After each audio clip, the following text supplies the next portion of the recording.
আসসালামু আলাইকুম। আগামী কিছুদিনের ভেতরে কিছু ভালো ভালো নিয়োগ আসবে, ওগুলো নিয়ে এর আগে কথা বলছি। আজকে নতুন দু একটা নিয়োগ অ্যাড হয়েছে, আমি টুকি নিয়ে একটু দেখেই বলছি। আগামীতে যে কয়েকটা নিয়োগ লোডিং হচ্ছে পাবেন বলে। প্রধানমন্ত্রীর কার্যালয়ের একটা নিয়োগ আসতেছে যাচ্ছে, ন্যাশনাল স্কিল ডেভেলপমেন্ট অথরিটির। মোটামুটি পদ সংখ্যা 100-র কাছাকাছি থাকবে, ভালো একটা নিয়োগ। তারপর অডিটরের মানে 1100 প্লাস অডিটর, জুনিয়র অডিটর সহ সব কিছু থাকবে। যদি এটা রিসার্কুলার, এটা যে কোনো দিন যে কোনো মুহূর্তে আসবে। ধামাকা এক নিয়োগ অডিটরের। তারপর স্থানীয় সরকারের এলজিডির, এটাও একটা ধামাকা নিয়োগ, বেশ বড় সড় একটা নিয়োগ থাকবে, সকল পদ থাকবে। কিছুদিনের ভেতরে ওইটাও আসতে যাচ্ছে।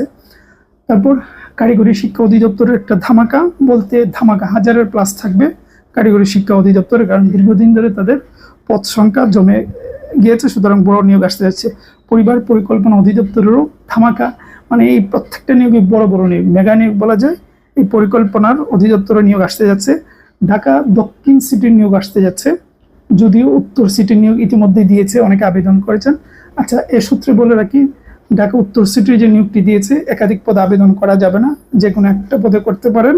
আমি এর আগের যে ভিডিওতে বলছিলাম 3টা পদের কথা বলছিলাম, তার মধ্যে অন্যতম দুটো হচ্ছে রেভিনিউ সুপারভাইজার, আরেকটি হচ্ছে ওয়ার্ড সচিব। দুটোর একটা করবেন, বিশেষত রেভিনিউ সুপারভাইজার করার চেষ্টা করবেন, একটা পদে করা যাবে। সে যাই হোক, মূল কথা আসি, বাংলাদেশ রেলওয়েরও ধামাকা নিয়োগ আসতে যাচ্ছে। মোটামুটি বিশাল এক নিয়োগ। এইগুলো সবকিছু মিলিয়ে প্রায় 4-5 হাজারের মতন লোক বলে নিবে। সুতরাং তৈরি হয়ে যান, এই নিয়োগগুলো ভেরি সুন আসতে যাচ্ছে। ভালো থাকবেন, সুস্থ থাকবেন।